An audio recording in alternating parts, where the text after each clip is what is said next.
Hi everyone, I thought I would show you how to make a rose gold foiled Erin Condren cover. Erin Condren just released their 2016 planner with the new horizontal layout but also a rose gold coil. And I thought I would show you how you can make your own because I don't think that she also released a rose gold cover, but I may be wrong.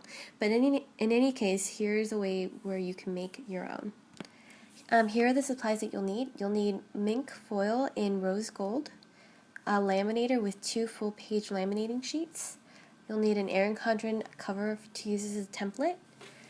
And you'll also need scissors, a pen, and a 1/8 inch punch, along with some washi tape and some double-sided tape.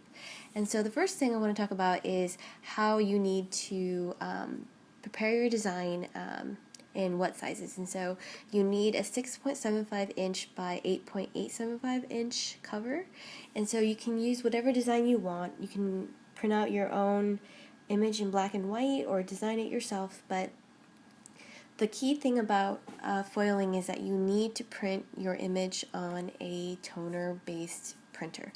And what that means is you need a laser printer, or you can print your image or your design on a regular printer and go to a copier that has toner ink and making a copy of that image and then cutting it down.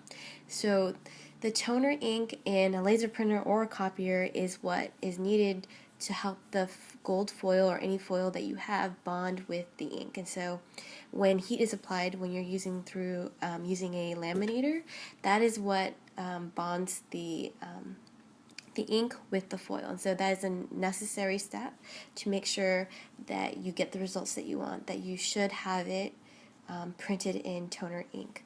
And what I've done is I've just took heart and made a simple design and then made a big heart with my initials in it, and that way I kind of made my own little Erin Condren cover.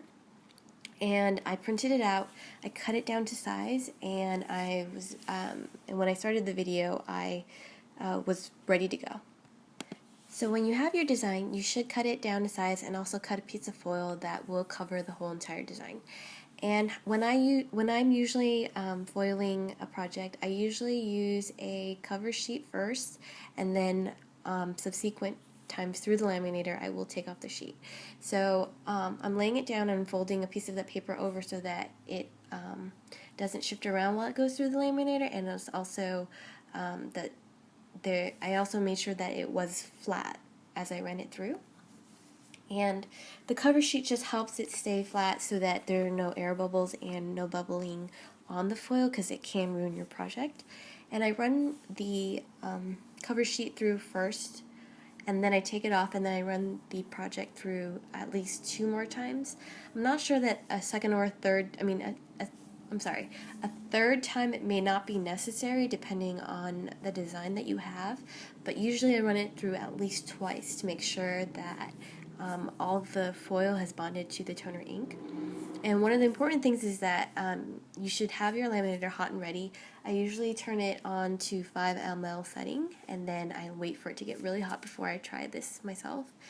And you can run it through. You don't have to wait for it to get to lose its heat, so you can just run it through after you pull it out from the bottom. And one of the best things to remember is to try not to handle the image or the design that you have too much, because it can pull up the foil and it can ruin your design. So I usually take it and lay it down, and I try to get all the heat out of it. I think that if you pull off the foil right away, it actually doesn't bond as well, so wait for it to cool down. And when you pull it back, it should look just like I have it there, and the negative even looks beautiful itself, but usually I don't use that for anything, so I usually throw that away. And then the next thing you should do is just laminate your design that you have.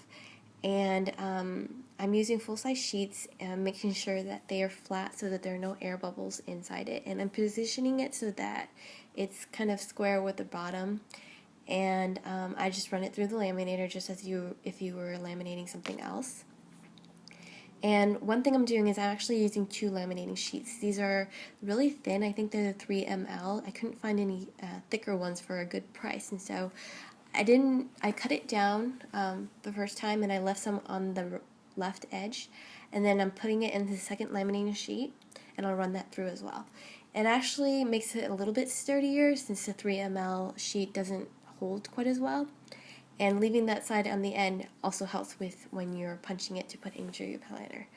And so what I'll be doing is I'll take the Erin Condren cover that I had, the official one, and I'm cutting it down to size. I fast forwarded that quite quickly, but I left an edge, and you can see that I'm lining it up with the Erin Condren cover.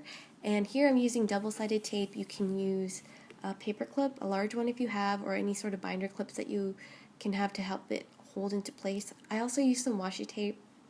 The reason why I'm using sprinkle washi is that I just got it today, and so it was close by and I wanted to use it right away. So I usually have double-sided tape, but for good measure I also cut a piece of tape and tape the sides of both covers, and it usually holds it pretty well. You don't want the covers to shift while you're punching holes.